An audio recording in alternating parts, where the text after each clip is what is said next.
Assalamualaikum dear students and welcome back xpacademy.com जिसमें आप AutoCAD को स्टेप बाय स्टेप सीरीज में सीख रहे हैं।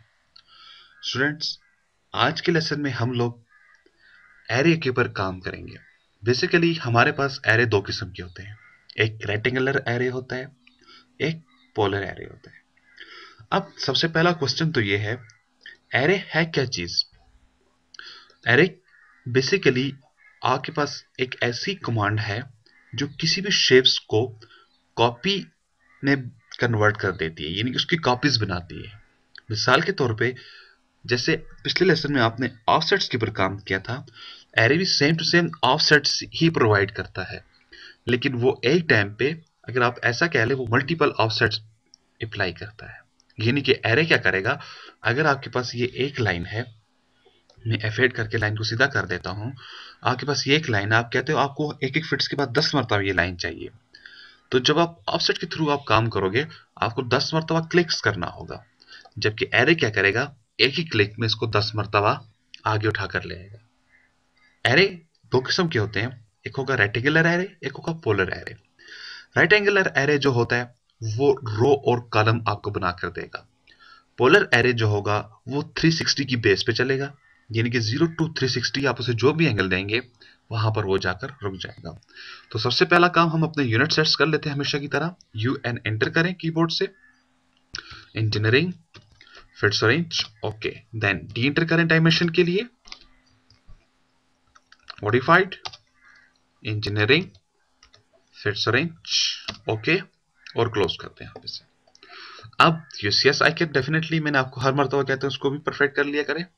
व्यू में जाएं, डिस्प्ले में जाएं, यूसीएस आइकन और ओरिजिन पर क्लिक कर दें। तो स्टूडेंट्स, एग्जांपल में ये देना चाह रहा हूं आपको, आपके पास एक लाइन है, आप ऑफसेट्स के अंदर जाओ या ओ प्रेस कर दो, आप इसे कहते हो मुझे हर 2 फिट्स के बाद एक लाइन चाहिए। देखें, आप कहते हो 2 फिट्स के बाद एक लाइन, फिर 2 के बाद, फिर 2 के बाद। तो देखिए स्टूडेंट्स, यहाँ पर आपको बार बार इसको सेलेक्ट करना पड़ता है, फिर इसको डायरेक्शन बतानी पड़ती है। तो इस काम से बचने के लिए आप एरे का यूज कर सकते हो। इसी तरह अगर आप ऊपर की जानब जाना चाहोगे, दाएं बाएं की जानब जाना चाहोगे, तो एरे के अंदर ये प्लस ऑप्शंस आ जाती है। तो सबसे पहले हम इसी लाइन के ऊपर ऑप्शन देखते हैं एरे की। मैंने डिम स्केल दे दिया। डिम स्केल देने के बाद मैं इसको वैल्यू यहां पर 2 फिट्स की देता हूं और मैं इसका वैल्यू उठा लेता हूं। 2 क्लिक दिए तो देखिए स्टूडेंट्स, बीच में 2 फिट्स का फासला आ रहा है। अब ये ऑप्शन मैं एरे के थ्रू करूंगा। तो चलते हैं एरे के अंदर। एरे देखिए स्टूडेंट्स, मॉडिफाइड टूल बार के अंदर ऑफसेट्स के बिल्कुल नीचे मूव के ऊपर एरे आ रहा है। आप जैसे ही एरे पे क्लिक करोगे आपके पास एरे का मैसेज बॉक्स सामने आ जाएगा। इसमें क्या है, बेसिकली हमारे पास 2 एरे हैं, एक रेक्टेंगुलर एरे है, एक पोलर एरे है। रेक्टेंगुलर एरे पे आप जाओगे, जैसे ही क्लिक करोगे आपको राइट हैंड साइड पे इसका व्यू भी नजर आएगा, एरे कैसे बन रहा है। आपके पास ये रो पूछेगा, आपसे ये कॉलम पूछेगा, फिर रो के दरमियान का फासला पूछेगा जो कि ऑफसेट्स है, जैसे अभी अभी मैंने आपको बताया ऑफसेट्स देना। फिर आपके पास कॉलम का ऑफसेट्स पूछेगा। फिर आपके पास अगर आप एरो किसी एंगल पे लेकर जाना चाह रहे हो, इसी तरह से आप सिलेक्ट करोगे ऑब्जेक्ट को, फिर आप प्रीव्यू करोगे, आपका एरे रेडी हो जाएगा। तो शुरू करते हैं स्टूडेंट्स। सबसे पहला काम एरे के अंदर आपको, हम रेक्टेंगुलर एरे उठाएंगे और सिलेक्ट ऑब्जेक्ट करेंगे। जैसे ही आप सिलेक्ट ऑब्जेक्ट के ऊपर क्लिक कर देते हो, मैसेज आ जाता है सिलेक्ट ऑब्जेक्ट। जस्ट आप ऑब्जेक्ट को सिलेक्ट कर दें और एक एंटर कर दें। मैंने ऑब्जेक्ट को सिलेक्ट किया और मैंने इसको एंटर कर डाला। जैसे मैंने इसको एंटर किया, अगेन आप एरे के अंदर आ चुके हो। अब एरे मुझे कह रहा है मेरे पास 4 रो हैं और 4 कॉलम हैं। अब रो जो होती हैं वो आपके पास ऊपर से नीचे की तरफ चलेंगी, यानी कि आपके पास ये है, ऊपर ऊपर ऊपर या नीचे की तरफ आए, ये आपके पास रो होगी। कॉलम जो होंगे वो आपके पास आगे की तरफ निकल कर जाएंगे, यानी कि रो जो आपके पास है वो आपके पास y की वैल्यू पे मूव करेगा, जो आपके पास कॉलम है वो आपके पास x की वैल्यू पे मूव करेगा। अगर आप यहाँ पे देखें तो आपके पास ये जो चीज आगे की तरफ निकल रही है ये आपके पास कॉलम है, तो जो चीज ऊपर की तरफ निकल रही है ये आपके पास रो है। अब मेरे पास यहाँ पर 4, 1 2 3 4, ये आपका मेन ऑब्जेक्ट सिलेक्टेड है जो ब्लैक एरिया पे आ रहा है। अब कह रहे हैं ये 4 टाइम ऊपर जाएगा और 1 2 3 4 टाइम आगे आएगा। ऐसा क्यों है? ऐसा इसलिए है क्योंकि मेरे पास रो भी 4 है और कॉलम भी 4 है। अगर स्टूडेंट्स मैं रो को कर देता हूं यहां पे 3, तो आप देखें 1 2 3 रो आ चुकी है मेरे पास प्रीव्यू के अंदर, और 1 2 3 4 कॉलम्स मेरे पास आ चुके हैं।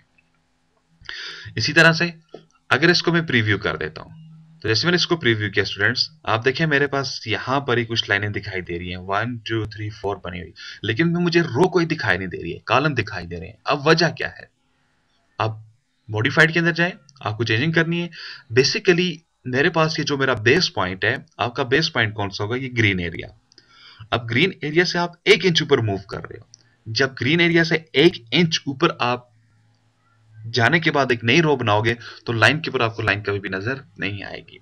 अगर मैं यहां पर वैल्यू दे देता हूं इसे 2 फीट्स की, मैंने टाइप कर दिया 2 फीट्स, और अगेन मैं प्रीव्यू कर देता हूं इसे, तो देखिए स्टूडेंट्स, अब मेरे पास इस जगह से इस जगह तक 2 फीट्स का फासला आ रहा है, फिर यहां से यहां तक 2 का आ रहा है, और मेरे पास 1 2 3 इसने रो बना दी है। अगर आपको एक्सेप्ट है तो एक्सेप्ट पे क्लिक करें, नहीं तो आप अगेन मॉडिफाइड हो जाए। अब मैं चेंजिंग करूंगा कॉलम ऑफसेट्स को। कॉलम ऑफसेट्स के अंदर जाकर मैं अगेन वैल्यू दूंगा 1 फीट्स और 6 इंच की। याद रखिएगा स्टूडेंट्स, रो को मैंने दी थी 2 फीट्स और कॉलम को मैंने दे दिया 1 फीट्स और 6 इंच, और मैं इसे प्रीव्यू कर लेता हूं, एक्सेप्ट कर देता हूं। तो देखिए मेरे पास ये शेप बनकर आ चुकी है। मैंने कहा था 1 2 3 4 मुझे कॉलम चाहिए, 1 2 3 मुझे 3 रो चाहिए। कॉलम का फासला जो मैंने बताया था वो था इस पॉइंट से इस पॉइंट तक 1 फीट और 6 इंच का होगा। इस तरह से रो जो मैंने इसको बताई थी वो मैंने 2 फीट्स की इसको बताई थी। अब देखिए हर 2 फीट्स के बाद, यानी कि ये आपको बिल्कुल बेस से मूव करेगा इस पॉइंट से हर एक एरे को, हर एक ऑब्जेक्ट को। तो यहां से हर एक दूसरे के बेस, सॉरी, इस ऑब्जेक्ट की बेस से दूसरे ऑब्जेक्ट की बेस तक 2 फीट्स का फासला आता जाएगा। तो बेसिकली ये हमारा एरे है। इसी तरह से इसके और एग्जांपल देखते हैं।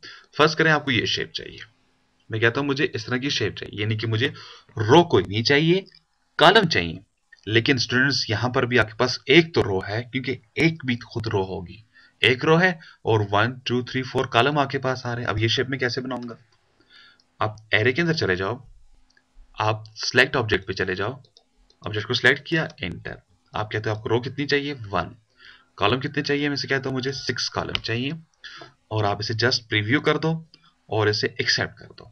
तो देखिए स्टूडेंट्स, आपके पास 1 2 3 4 5 6 आपके पास कॉलम्स आ चुके हैं और एक रो है। और इनके बीच का अगर आप फासला देखें, एक पॉइंट दें और दूसरा पॉइंट दें, तो आपके पास 6 इंच आ जाएगा। अगेन एक पॉइंट दें, दूसरा पॉइंट दें, तो देख, तो सो ऑन। तो स्टूडेंट्स ये एक फास्ट तरीका है किसी भी चीज को ऑफसेट्स देने का। एरे बहुत ही यूजेबल चीज है। इसके ऊपर मजीद कुछ प्रैक्टिस करते हैं हम लोग। एरे की शॉर्टकट है AR एंटर करने से आपके पास एरे एक्टिव हो जाएगा। तो स्टूडेंट्स मैं एक शेप बनाना चाह रहा हूं। फर्स्ट करें, मेरे पास एक कॉलम है @ x की वैल्यू भी 1 फिट्स है, y की वैल्यू भी 1 फिट्स है। अक्सर स्टूडेंट्स आपने देखा होगा जो बड़ी बिल्डिंग्स बनी होती हैं वो कॉलम्स और बीम्स के अंदर बनी होती हैं, यानी कि उनके अंदर रो और कॉलम होता है, जिसको हम पिलर कह देते हैं अपनी सादा अल्फाज में। अब मुझे एक बिल्डिंग के अंदर हर 10 फीट्स के बाद, लेंथ में x की बात कर रहा हूं, हर 10 फीट्स के बाद x के अंदर मुझे एक पिलर चाहिए, और हर 12 फीट्स के बाद मुझे एक रो चाहिए। तो आप कैसे करेंगे? आप एरे के अंदर जाएंगे, आप सिलेक्ट ऑब्जेक्ट दोगे, से आपने सिलेक्ट ऑब्जेक्ट दिया, एंटर कर दें। सबसे पहले आप नंबर ऑफ रो बताओगे। मैं कहता हूं मुझे नंबर ऑफ रो चाहिए तकरीबन 13, नंबर ऑफ कॉलम मुझे चाहिए तकरीबन 8, और रो से क्या मुराद है? जो ऊपर की तरफ शेप मेरे पास निकलेगी, एक से दूसरे के दरमियान में मुझे चाहिए फासला 12 फीट्स का, और कॉलम में मुझे चाहिए 8 फीट्स का। तो आपने इसको मुख्तलिफ डिस्टेंस दे दिया है। सिलेक्ट आपका ऑब्जेक्ट हुआ है, फिर देख लें आपका ऑब्जेक्ट सिलेक्ट हो चुका है। अब जस्ट आप प्रीव्यू करो और इसे एक्सेप्ट कर दें। तो देखें स्टूडेंट्स, जेड स्पेस ई स्पेस लगाएं, जेड स्पेस ई स्पेस, तो देखिए स्टूडेंट्स मेरे पास ये मेरी शेप्स बनी आ गई। तो 1 2 3 4 5 6 7 8 मेरे पास कॉलम आ गए। तो ये आपके पास 14 13 रो होंगी। अब फासला हम मेजरमेंट कर लेता हूं मैं इनका। इस पॉइंट से इस पॉइंट तक आप वैल्यू कंफर्म करोगे। 8 फिट्स की है, फिर बेस से बेस आप कंफर्म करोगे, आपके पास ये 12 फिट्स की है। तो देखिए स्टूडेंट्स, इस तरह से फास्ट काम किया जा सकता है एरे के अंदर। इसी तरह से एक और प्रोजेक्ट के ऊपर काम करते हैं छोटा सा। आपके पास एक रूम है, फर्ज करें एट द रेट मैं कहता हूं मेरे पास ये 12 फिट्स और ये मेरे पास x की वैल्यू है और y की मेरे पास वैल्यू आ रही है सेम 12 फिट्स और 6 इंच। अब स्टूडेंट्स, मैं इसके अंदर टाइल्स लगाना चाह रहा हूं। टाइल्स का तरीकेकार क्या होता है, जब आप कोई टाइल लगाते हो, अगर टाइल को आप ऐसे लगा देते हो, मैं एक टाइल ले लेता हूं एट द रेट लेट्स से 1 फिट्स बाय 1 फिट्स की टाइल है हमारे पास। मैं इसको मूव करके इधर ले आता हूं, सॉरी ऊपर लेके जाना था मुझे। अगर मैं इसको ऐसे यहां पे लगा दूं, अब देखिए स्टूडेंट्स, मुझे कॉपी करना है इसको CO, लेकिन इसको बार बार क्लिक करता जाऊं यहां पे। देखिए ये ड्रॉ होती जा रही है मेरे पास। तो देखिए स्टूडेंट्स, तो क्या हुआ, मेरे पास यहां पर आधी टाइल बाहर चली गई है, आधी इधर चली गई है। तो जब आप ऐसे टाइल लगा देते हो, ये गलत तरीका होता है। क्यों? आपके पास यहां पर फुल टाइल आ रही है और यहां पर आधी आ रही है।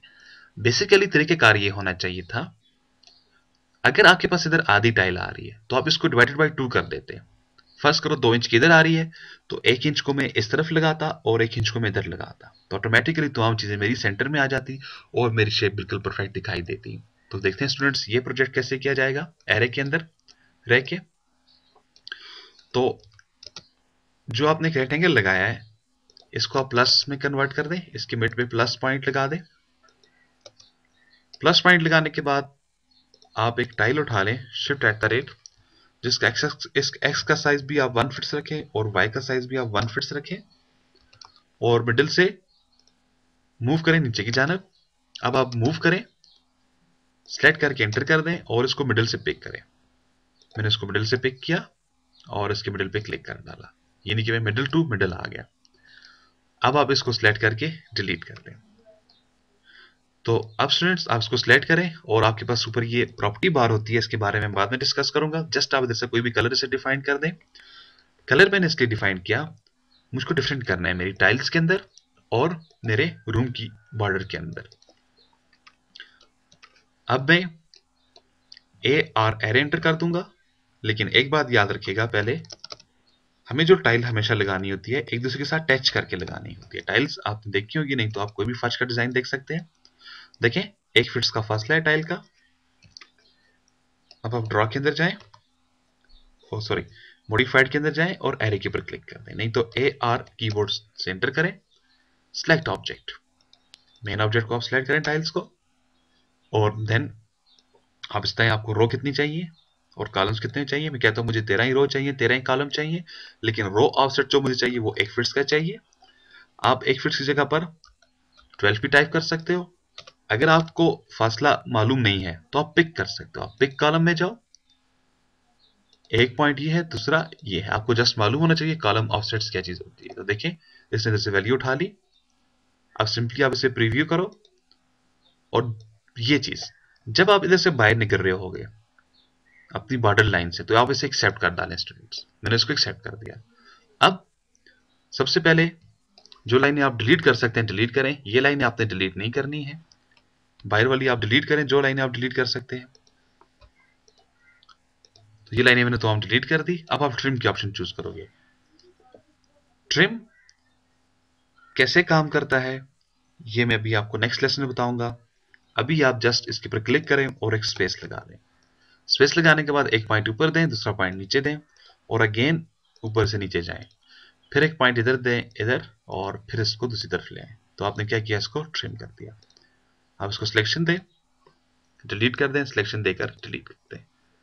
तो ये क्या हुआ, मेरे पास एक तरफ ये शेप बनी हुई आ गई। अब स्टूडेंट्स आप सोच रहे हो कि मैं इसे कॉपी करूंगा, बिल्कुल। अगर आप इसे कॉपी करना का अब अगर आप इसे कॉपी करने का सोच रहे हो तो आप बहुत ही बेवकूफ़ी कर रहे हो। तो स्टूडेंट्स जब आप इसको कॉपी करेंगे तो देखें ये तो मिडिल पे खराब आ जाएगा। तो यकीनन यकीनन आपके माइंड में वो ऑप्शन आ रही होगी जो हमने पिछले लेसन में की है, वो क्या है, मिरर। तो आप मिरर के ऊपर जाओ, याद रखिएगा इसको सिलेक्शन इधर से आपने नहीं देनी, जब आप इसको राइट से लेफ्ट आओगे तो ओवरऑल चीजें सिलेक्ट हो जाएंगी। तो मैं मिरर के अंदर जाऊंगा, लेफ्ट टू राइट आऊंगा, एंटर कर देता हूँ, तो एक पॉइंट दिया और ऊपर कहीं भी जाके दूसरा क्लिक, एंटर कर दें। अब जो चीजें बाहर आई हुई हैं सिलेक्ट करके डिलीट कर दें आप उन्हें कीबोर्ड से, और ट्रिम के ऊपर क्लिक करें और स्पेस लगा दें। अगर आप स्टूडेंट्स इनको ऐसे क्लिक नहीं करना चाहते हो या आप कोई पुराना वर्जन ऑटोकैड का यूज कर रहे हो तो फिर आपको बार बार इसके ऊपर मसलसल क्लिक करना होगा लाइनों के ऊपर। आपकी मर्जी, आप जो ऑप्शन चूज करना चाहें। तो मैंने ये ट्रिम कर डाली तमाम लाइनें, अब आप इसे फिर डिलीट कर दें। इसी तरह से देखिए स्टूडेंट्स चारों तरफ से बिल्कुल परफेक्ट आ रहा है। अगर आप इसकी वैल्यू नापना चाहें 6 इंच और सॉरी 6 इंच, एक्स भी 6 है, वाई भी 6 है। अब इधर 9 है तो डेफिनेटली मुझे नीचे भी 9 की वैल्यू चाहिए, तो फिर मेरा डिजाइन बिल्कुल परफेक्ट होगा। आप इसे डिलीट कर दें वैल्यू को। अगेन आप MI कीबोर्ड से एंटर करें, मिरर की ऑप्शन अप्लाई करें, एक पॉइंट और ये दूसरा पॉइंट एंटर कर दें और इस चीज को आप डिलीट कर दें। अगेन आप ट्रिम के अंदर जाएं, TR एंटर करने से आप ट्रिम के अंदर चले जाते हैं, नहीं तो आप ट्रिम के ऊपर क्लिक करके स्पेस लगा दें और ये क्लिक इधर, एक क्लिक इधर। तो क्या हुआ स्टूडेंट्स, ये तमाम चीजें आपके पास ट्रिम हो चुकी हैं। इसको मैं सिलेक्ट करके डिलीट कर देता हूं। तो ये रहा स्टूडेंट्स मेरा प्रोजेक्ट। आपने देखा मैंने एक रूम के अंदर टाइल्स की कैसे एडजस्टमेंट बनाई। तो इस तरह से एरे के अंदर डिफरेंट कंसेप्ट हैं, डिफरेंट काम किए जा सकते हैं। उम्मीद है स्टूडेंट्स आपको समझ आई होगी। अब इस लेसन के साथ साथ मैं आपको एक असाइनमेंट देता चलूं स्टूडेंट्स। आपके पास एक सर्कल है, लेट्स से ये सर्कल है मेरे पास 8 फीट्स और 9 इंच का। तो प्लीज स्टूडेंट्स ट्राई करें इसके अंदर टाइलें कैसे लगेंगी, कैसे साइडों से टाइलें कटेंगी। अगर आप ये प्रोजेक्ट कर लेते हैं तो ये समझ लिया आपने बहुत कुछ गेन कर लिया। उम्मीद है स्टूडेंट्स आपको समझ आ रही होगी। मजीद मालूमात के लिए, डिटेल्स के लिए प्लीज़ आप हमारी वेबसाइट विजिट करें www.xpacademy.com, जहाँ पे आपको फ्री ऑटोकैड की ट्रेनिंग दी जा रही है। इसके साथ साथ हमारी कोशिश है नए मज़ामीन इसमें शामिल करने की। इंशाअल्लाह ताला जल्द अज जल्द हम लोग इसको अपडेट कर रहे हैं। अगर स्टूडेंट्स आप अपना ऑटोकैड का सर्टिफिकेट हासिल करना चाह रहे हैं तो प्लीज़ इस वेबसाइट्स के अंदर टेस्ट को क्वालिफाई करें, उसके बाद आप अपना ऑटोकैड का सर्टिफिकेट भी हासिल कर सकते हैं, जो कि आपको xpacademy.com की तरफ से दिया जाएगा। शुक्रिया, अल्लाह हाफिज़।